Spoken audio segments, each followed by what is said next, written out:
nuevo episodio de Legalmente Hablando. En esta ocasión quiero darle la bienvenida al doctor Nino Casanello. Nino, ¿cómo estás? ¿Cómo está, doctor? Aquí para responder las preguntas y las posiciones difíciles. Bienvenido. La doctora Mireli Casa. Muchas gracias por la bienvenida y aquí un gusto para poder compartir nuestras ideas.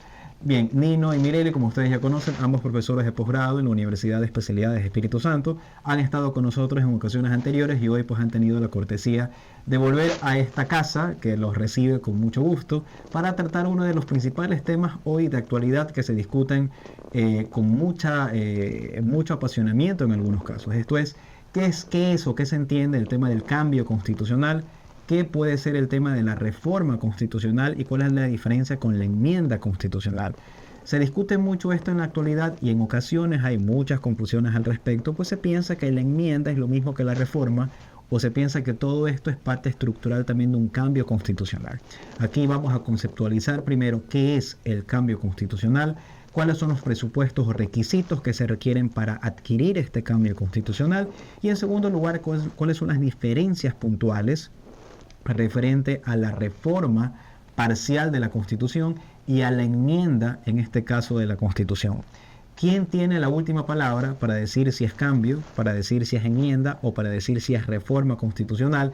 ¿Cuál es el procedimiento que debe ejecutarse para esto? ¿De dónde parte la iniciativa?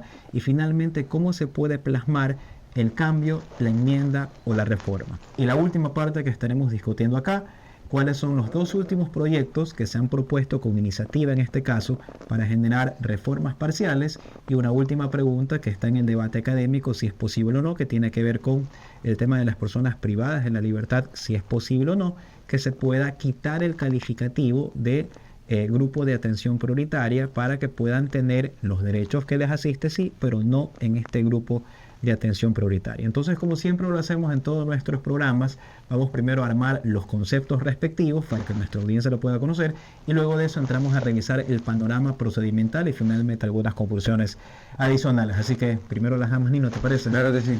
Doctora Mireli Casa, cuéntenos cómo podemos conceptualizar en este caso el cambio total de la Constitución. Perfecto. Bueno, vamos a tener en cuenta algo. La Constitución es nuestra máxima norma dentro del Ecuador, puesto que en ella se encuentran principalmente derechos, garantías y la estructura del Estado. Y definitivamente esta puede ser objeto de reformas. Cuando hablamos del cambio de la Constitución, hablamos de un cambio total, hablamos de una reforma total, es decir, no de una parte, sino de todo. Y en ese caso es posible, de hecho lo prevé nuestra Constitución, la reforma, es posible hacerlo a través de una Asamblea Nacional Constituyente que definitivamente tiene detrás también iniciativa, que puede ser iniciativa del Ejecutivo, de la Asamblea Nacional e iniciativa ciudadana también. Estamos hablando de que es un proceso, obviamente el más riguroso que tenemos, puesto que supone el cambio total de nuestro máximo texto dentro de todo nuestro ordenamiento jurídico. Para ser más precisa, si hablamos de la Asamblea Constituyente, primero debe haber esa iniciativa, como dije, el Ejecutivo, si es la Asamblea, 2/3 partes de esta Asamblea, y si es de parte de la ciudadanía, del 12% de los ciudadanos y ciudadanas que se encuentran en el registro electoral. Y una vez que se tiene esto, bueno, definitivamente pasa por el análisis de la Corte Constitucional, que debe realizar un dictamen previo a todo tipo de reforma, sea total o sea parcial, para definir cuál es el camino a seguir. Y se realiza una consulta popular para que seamos los ciudadanos, en el conjunto, que decidamos si estamos de acuerdo con llevar a cabo o no esta asamblea constituyente. Claro que se debe indicar también cuál es el proceso de selección de estos nuevos asambleístas que van a formar parte de esta institución y también el procedimiento que van a llevar a cabo para presentarnos ya el texto total de la nueva Constitución, el cual nuevamente se somete a votación, a una consulta popular y dependiendo del resultado se necesita la mitad más uno de los votos válidos para aprobar esta nueva Asamblea Constituyente. Bueno, ya nos ha hecho un breve resumen del procedimiento, incluso de todo el tema del cambio constitucional. Vamos a ir un poquito más despacio acá, Nino. En todo caso, rescato lo que dices. Mira, el cambio es, como su nombre lo indica, ¿no? Un cambio total. Eso quiere decir que hay que activar una Asamblea Nacional Constituyente, activar y materializar el poder constituyente para poder redactar un nuevo producto o una nueva constitución. Entonces, pero aquí lo principal, eso quiero ir contigo, Nino, es cuáles son estas dos características o dos requisitos que deben existir para que en todo caso la Corte Constitucional nos diga, ¿saben qué? No puede haber reforma, no puede haber enmienda, obligatoriamente tenemos que pasar por un cambio constitucional. Entonces, ese es el procedimiento que debe de seguir. Es decir, ¿en qué casos no puedes ni reformar ni enmendar la Constitución? Seguro, pues principalmente estas dos excepciones tienen que ver, en primer lugar, con aquellas reformas o enmiendas que en su proyección traten de disminuir derechos o garantías, y en un segundo espectro, donde la Corte va a decir no es susceptible de enmienda y reforma, sino que debe ser cambio total, justamente si se proponen cambios a la forma de hacer el cambio o procedimientos de reforma o enmienda de la Constitución. En este marco, ¿sí?, nosotros encontramos que el legislador está diciendo, si tú quieres tocar los derechos y garantías o la forma de estructurar el poder constituyente, ¿sí?, tú sí requieres otra vez consultarle al soberano, ¿sí?, cuáles son los términos en los que ellos quisieran que esto se reestructure. Pero a lo que decía Mireille, yo quiero aportar un poco lo que en el debate constitucional internacional, en lo poco que me he acercado a esto, precisamente cuando tiene incidencia en temas penales, he podido escuchar, y se los planteo a ustedes un poco para debatirlo aquí en el foro. ¿Qué opinan ustedes de estos de las personas que creen que el control de constitucionalidad abstracto que a veces se genera, el control de constitucionalidad vía Corte Constitucional, en sí mismo en ocasiones representa una forma de enmienda o reforma a la voluntad constituyente? Pongamos un ejemplo concreto que lo vimos en el país, el caso, por ejemplo, del matrimonio igualitario, teniendo prohibición expresa, digámoslo así, o como se lo quiera ver, un mandato expreso de qué consiste el matrimonio en el país, por ejemplo. Podemos interpretar esto como una tercera vía de reforma ante un órgano que está reconocido en nuestra Constitución, un custodio de esta voluntad constituyente, que incluso puede interpretarla modificándola en el tiempo. A ver, el tema del matrimonio igualitario tocas el tema un poquito del control abstracto. Correcto. Para no salirnos un poquito del tema y para poder ir por tema de tiempo. Seguro. Para solamente cerrar el tema de los requisitos del poder constituyente, recuerden que, como lo decía Nino, la posibilidad de cambiar el procedimiento de reforma constitucional solamente cambia. Cuando tratamos de disminuir, de alterar o algo tiene que ver con derechos y garantías, siempre vamos a tener un cambio constitucional con Asamblea Nacional Constituyente. Y por último, el tema relativo a la estructura constitucional del Estado. Si nosotros queremos cambiar la estructura del Estado constitucional, solamente va a existir un cambio. Entonces ahí no va a haber la posibilidad de que tengamos una enmienda o una reforma. Vamos con la duda que planteas ahora del tema del control abstracto, y es algo que se discute a nivel internacional con mucha frecuencia. ¿A qué te refieres, Nino? Para las personas que nos están escuchando. Se discute mucho la posibilidad o la capacidad que tiene en este caso la Corte Constitucional para realizar a través de un control abstracto ciertas, no es modificaciones, sino criterios de interpretación como características del activismo judicial, de tal suerte que puede lograrse interpretar normas que puedan tener lecturas distintas a lo que establece la Constitución sin pasar por un procedimiento de reforma o por un procedimiento de enmienda constitucional, que es lo que pasó en el tema del matrimonio igualitario, que es parte de lo que tiene que ver en el activismo judicial. Si me preguntas directamente y una opinión, antes de pasar contigo, Mireille, es factible que la Corte realice este sistema interpretativo, pero no podemos catalogarlo como una enmienda o como una reforma. Simplemente es posibilidades de interpretación que da precisamente una interpretación integral que tiene que ver con el activismo judicial y la posibilidad de que la Corte genere estas líneas interpretativas interesantes. ¿Qué es lo que pasa con el tema del matrimonio igualitario? Bueno, tenemos una consulta que se realiza a nivel internacional en el sistema interamericano, que formalmente a nivel normativo no es que es vinculante para los países no consultantes, pero el desarrollo jurisprudencial del sistema interamericano te dice que sí debe ser vinculante, y eso es lo que toma la Corte Constitucional para partir en este caso sobre este tema. Entonces, formalmente no es el control abstracto, no reemplaza a lo que tiene que ver con la modificación, la reforma o enmienda de la Constitución, sino que pasa únicamente a través de interpretaciones normativas. Eso es lo que te puedo aportar yo, no sé si compartimos o no, Mireille.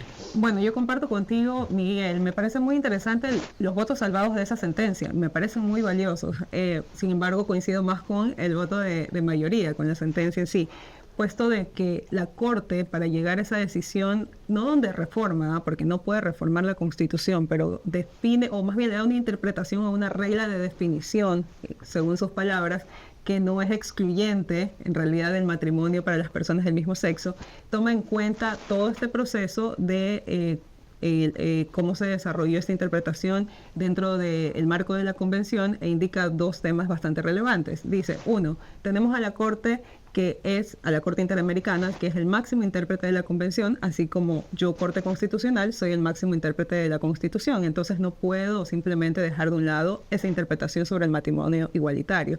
Y segundo, dice, el componente democrático que se da en el marco de las opiniones consultivas es bastante importante porque de hecho nos invitan y nos combina al resto de países a que aportemos nuestras ideas y posiciones respecto a este punto. Entonces sí, considero que además sumándole la igualdad, que es parte fundamental de nuestro Estado de Derecho constitucional, era una actividad necesaria. Bien, entonces, para volver al tema que estábamos discutiendo, entonces, Mirele, contigo, diferencias. ¿Qué es enmienda y qué es reforma? A nivel conceptual nada más. Si me preguntan a mí de pronto qué es una enmienda y qué es una reforma, ¿qué podríamos sostener? Bueno, una enmienda en realidad es un proceso en donde reformas la Constitución. Tanto en la enmienda como en la reforma parcial existe un cambio en la Constitución, un cambio parcial. Sin embargo, la diferencia entre ambas es que la una es más rigurosa que la otra. La enmienda tiene 4 límites, es decir, no puedes reformar en la Constitución la estructura fundamental del Estado, no puedes reformar tampoco los elementos constitutivos del Estado, que la Corte ha dicho son el primer capítulo del artículo 1 al 9 de la Constitución, no puedes tampoco reformar las garantías jurisdiccionales, las garantías constitucionales, el contenido de los derechos, ni tampoco la forma de reformar la propia Constitución. En cambio, en la reforma parcial tienes únicamente 2 límites.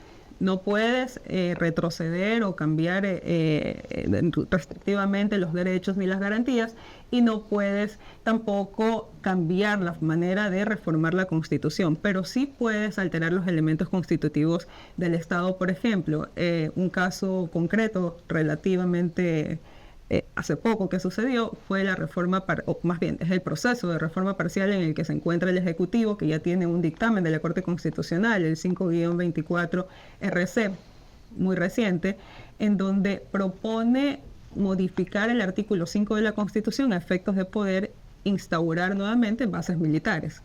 Entonces, la diferencia radica principalmente en los límites y en la rigurosidad que tienen estos, y por supuesto, esto también conlleva que los requisitos sean distintos.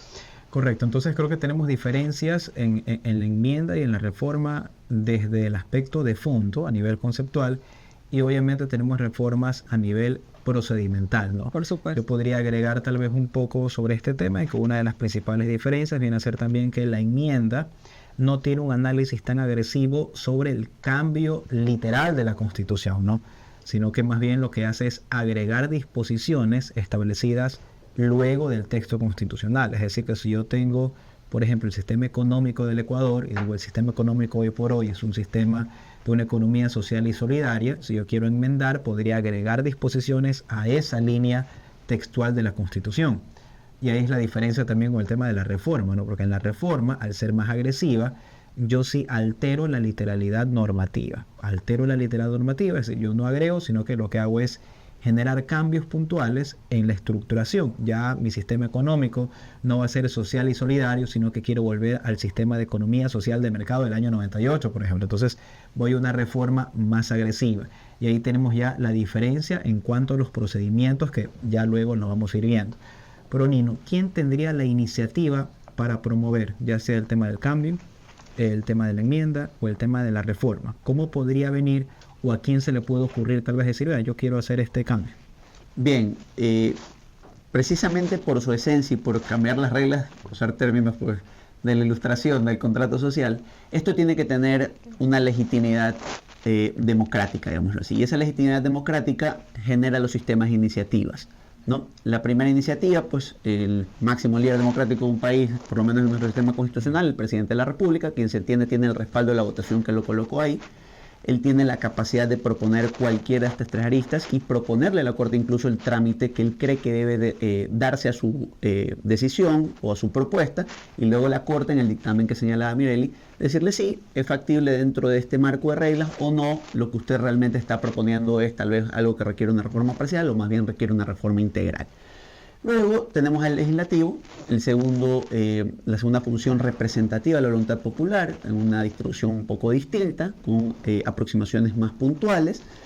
por provincias, por intereses nacionales, y finalmente a la ciudadanía, siempre y cuando reúna un conjunto de apoyos concretos, un conjunto de firmas que representen X cantidad de la voluntad popular de cara a este proceso. Como nos damos cuenta, siempre hay detrás la necesidad de un consenso del mandante, del pueblo ecuatoriano representado en los cargos de elección indirecta o en la voluntad popular. Ok, entonces está clarísimo, ¿no? Básicamente hay una iniciativa de 3 personas. Correcto.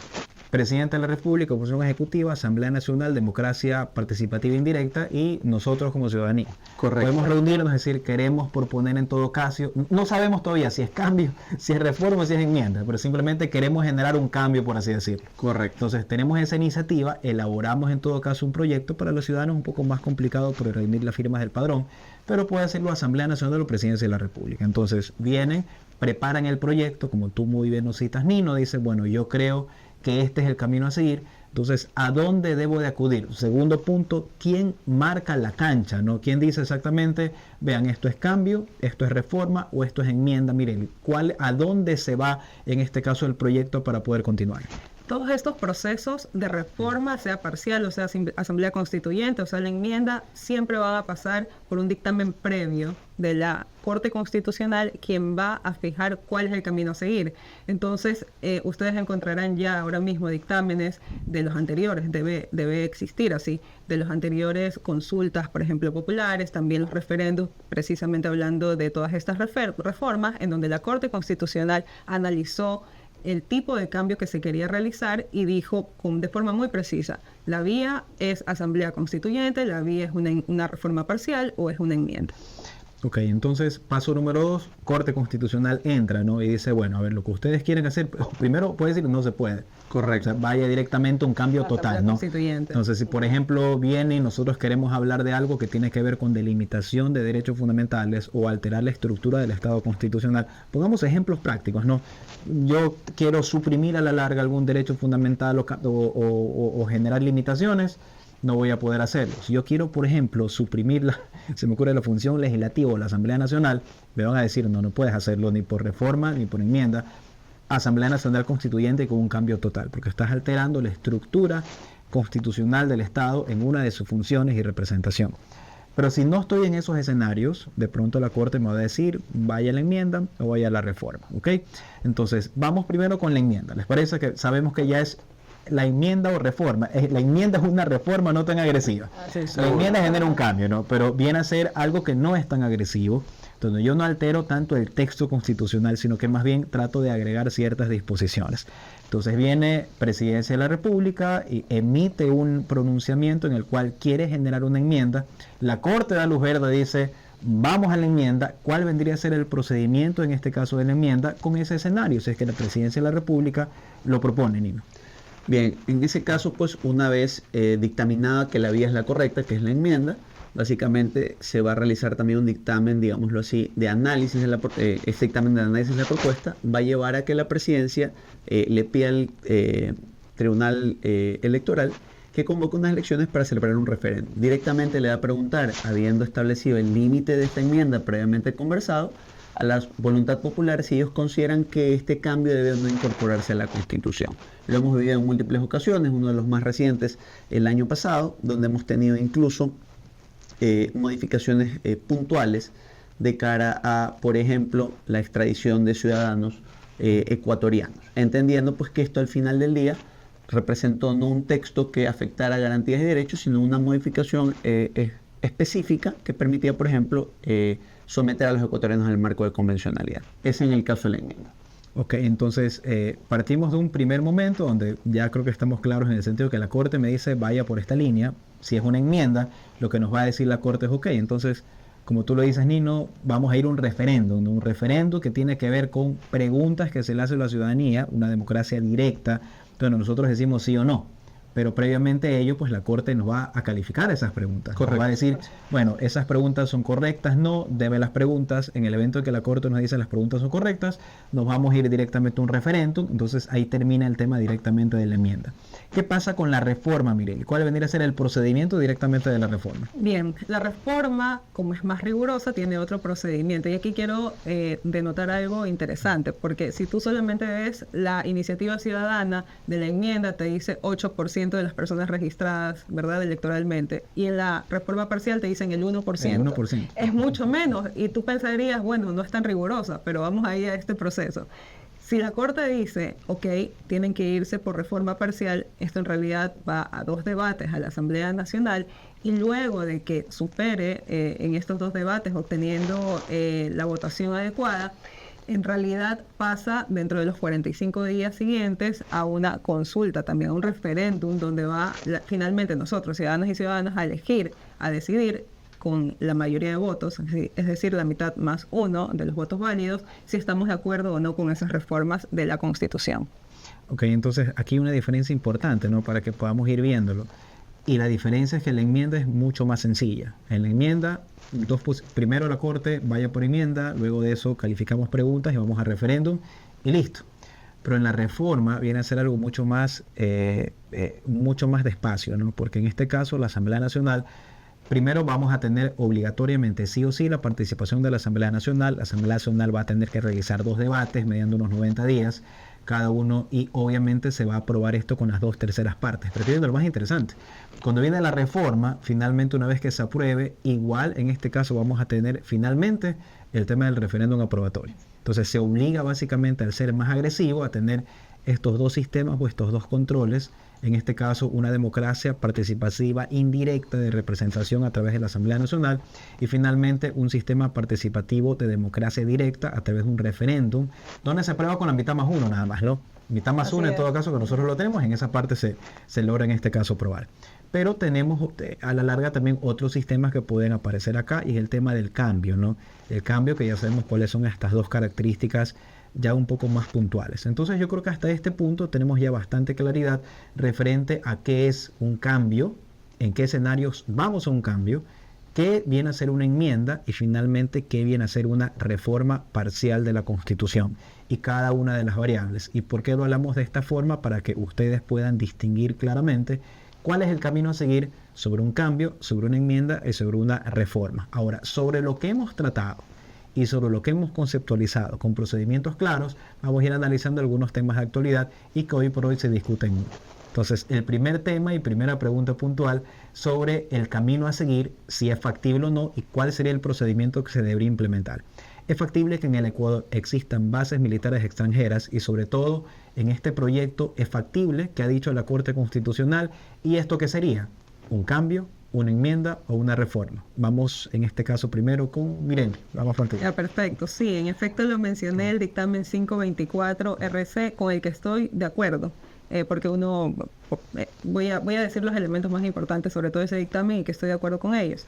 Definitivamente la Corte ya ha determinado, establecido que los elementos constitutivos del Estado se refieren al primer título de la Constitución, artículo 1 al 9, y dentro de esos artículos se encuentra el artículo 5, que prohíbe actualmente, ¿no?, como se presenta en la Constitución, el establecer estas bases militares extranjeras, y esto va ligado con la soberanía, un elemento importantísimo del Estado que nosotros lo estudiamos, creo que desde que estamos en el colegio, si no es desde la escuela, ¿no?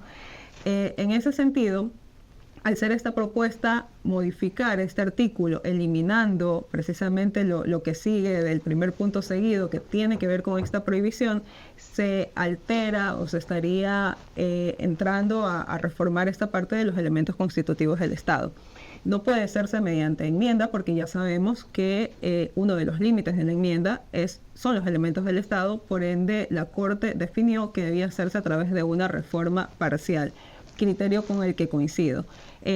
La Corte no encuentra que exista tampoco alguna alteración o alguna afectación a los otros elementos que nos llevarían a una asamblea constituyente, con lo cual coincido también, por cuanto no se está alterando los derechos, ni las garantías, ni la manera de reformar la Constitución.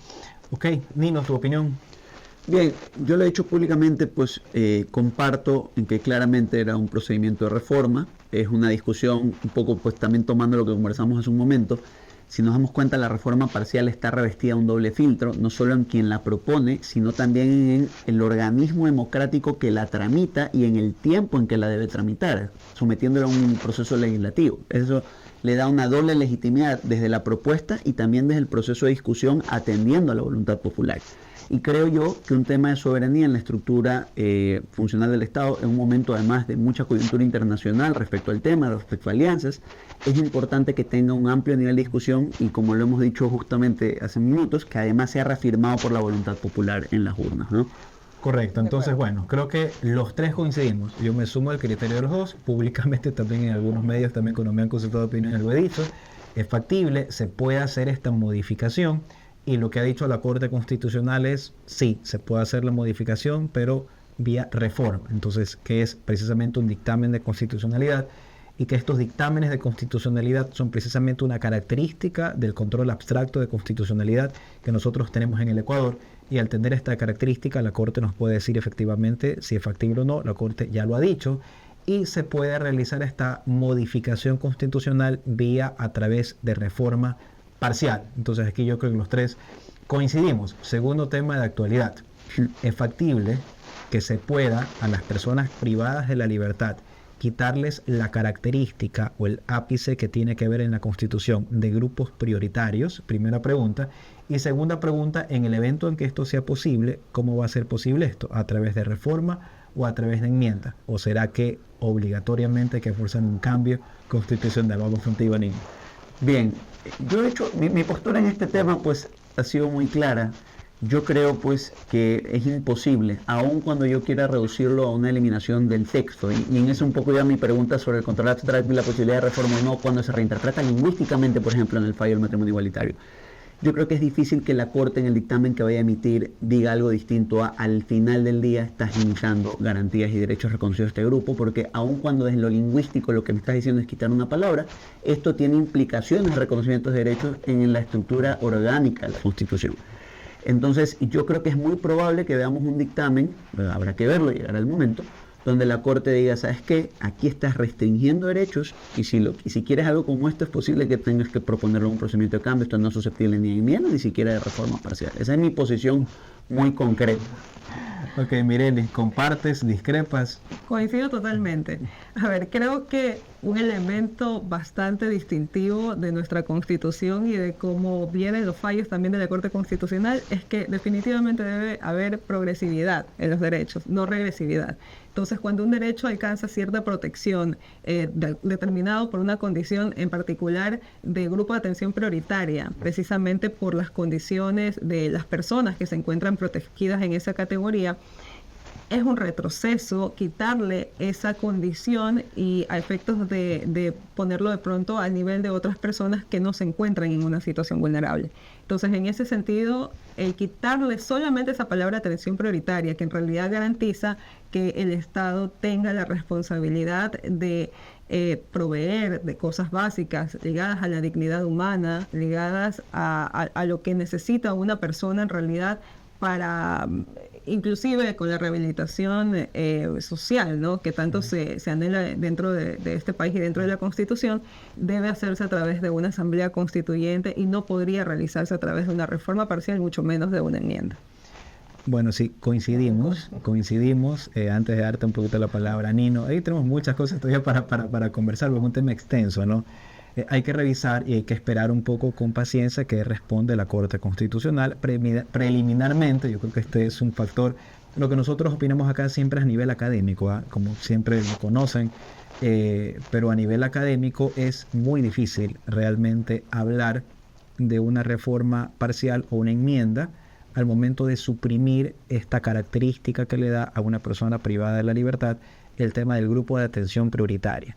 Ahora, hay que ver un poco, porque en la propuesta del Ejecutivo se habla que también el hecho de quitarle el calificativo no significaría la supresión de los derechos y las garantías existentes. Entonces, puede ser que la Corte nos diga, bueno, vamos a un procedimiento distinto, pero a través de la reforma que se haga, que obligatoriamente podría ser únicamente reforma, debería establecerse qué derecho, en todo caso, se va a establecer muy puntual para no dejar solas a las personas, en este caso, que tengan esta condición.